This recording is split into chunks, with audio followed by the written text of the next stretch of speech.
జనబంధన్ పేరుతో ఇండియా కూటమి ఇవాళ సమావేశం అవుతోంది. సమావేశానికి డిఎంకే అండ్ ఆప్ అటెండ్ కావడం లేదు. మమతా బెనర్జీ అయితే అటెండ్ అవుతూ ఉన్నారు. 23 పార్టీలు అటెండ్ అవుతాయి అని చెప్పేసి కాంగ్రెస్ నేతలు చెబుతున్న పరిస్థితి. సార్, బెంగాల్, తమిళనాడు ఎన్నికల తర్వాత జరుగుతున్న కీలక సమావేశం ఇది.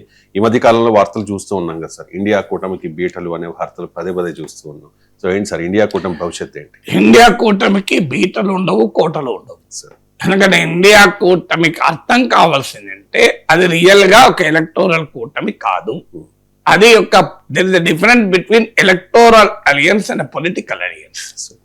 Electoral alliance, political alliance, parliamentary coordination కూడా ఉంటాయి. 3 పార్లమెంటరీ కోఆర్డినేషన్ అంటే రాజకీయ పార్టీలు పొత్తులుండవు, రాజకీయంగా కూడా ఒకే అభిప్రాయం ఉండవు, కానీ ప్రభుత్వాన్ని ప్రశ్నించటానికి ఆ వేదిక పైన, పార్లమెంటరీ వేదిక పైన ప్రతిపక్షాలు సమన్వయం చేసుకుంటాయి. దాన్ని పార్లమెంటరీ కోఆర్డినేషన్ అంటారు.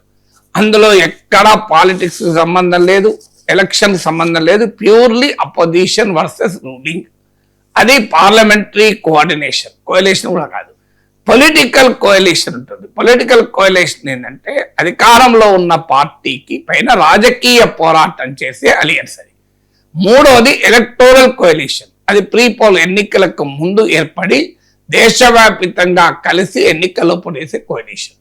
ఈ 3 మధ్య కన్ఫ్యూజ్ అయిపోయి ఏది ఇండియా కూటమికి బీటలు, కోటలను వార్తలు రాస్తే అది మన పరిపక్వతను తెలియజేస్తుంది తప్ప ఎనలిటికల్ డెప్త్ తో ఆలోచిస్తే ఇండియా కూటమి it is not a prepoll electoral coalition, it is only A political coalition.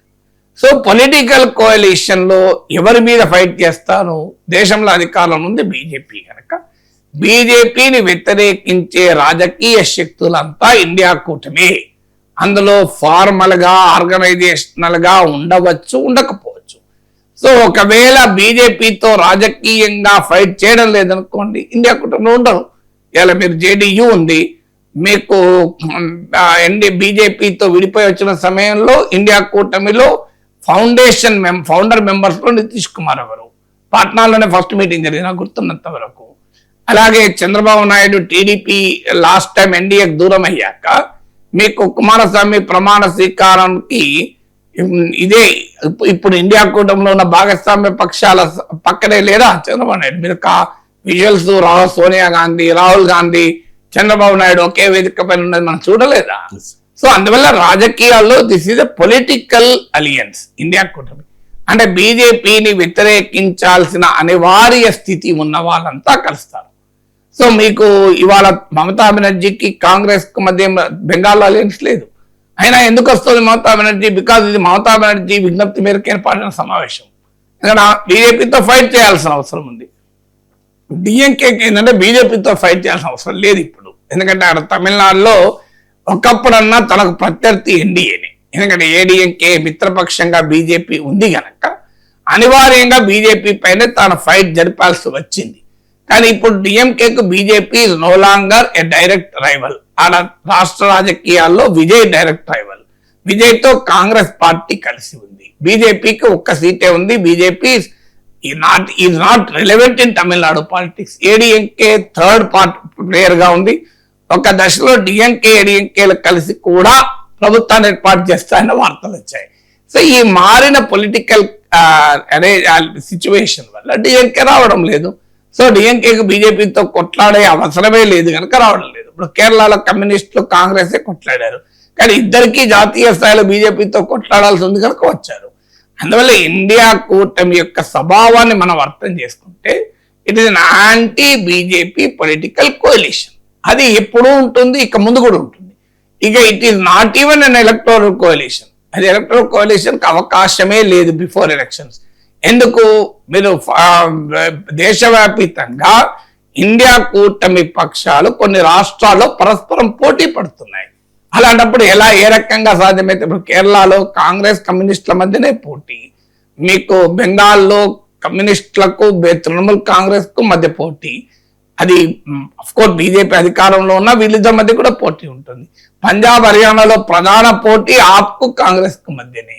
So అందువల్ల మీకు ప్రీపోల్ ఎలక్టోరల్ కోalition ఇండియా కూటమి కాదు. ఇండియా కూటమి పొలిటికల్ కోalition, దాని రిలవెన్స్ దేశంలో బీజేపీ అధికారంలో ఉన్నంత కాలం ఉంటుంది. దానికి బీటలు వాడడము ఉండదు, కోటలు కట్టడము ఉండదు. సో అందువల్ల కోటలు బీటలను మన రాసుకోవటానికి వేస్తుంది కనుక ఇండియా కూటమి పీట ఏందో అర్థమైతే పీటలు ఏందో అర్థమైతే దాని పీటలు ఏంటి? బీజేపీ వ్యతిరేక రాజకీయ పోరాటం. అది అవసరం ఉన్న వాళ్ళంతా అంతా ఉంటారు, అవసరం లేని వాళ్ళు ఉండరు. ఇప్పుడు చంద్రబాబు నాయుడు ఎందుకు వెళ్ళాడు కుమారస్వామి మీటింగ్ కు, ప్రమాణ స్వీకారానికి? ఆ రోజు ఆయన బీజేపీ పైన ధర్మ పోరాటాలు చేస్తున్నాడు మోడీ పైన కనుక ఆయన అందులో ఉన్నాడు. బీజేపీ పై పోరాటం చేయాల్సిన అవసరం మళ్ళీ వచ్చింది అనుకో, మళ్ళీ కూడా ఉంటారు. ఏముండదల్లా అవసరం ఉన్నప్పుడు ఉంటారు, అవసరం లేనప్పుడు ఉండరు. బీజేపీతో పోరాటం అనేదే క్రైటీరియా. ఆ రాజకీయ పోరాటం అవసరం ఉన్న ప్రతి ఒక్కరూ ఇండియా కూటమిలో రాక తప్పదు. ఆ రాజకీయ పోరాటం అవసరం లేదనుకుంటే రారు. సో అందువల్ల మీకు ఇప్పుడు తెలంగాణలో కాంగ్రెస్ తో బీఆర్ఎస్ డైరెక్ట్ ఫైట్ ఉంది కనుక బీఆర్ఎస్ ఇండియా కూటమిలో చేరదు. రేపు కాంగ్రెస్ లేక బీఆర్ఎస్ వరుస బీజేపీ ఉంటే ఖచ్చితంగా బీఆర్ఎస్ కూడా పోయేది ఇండియా కూటమి మీటింగ్ కు.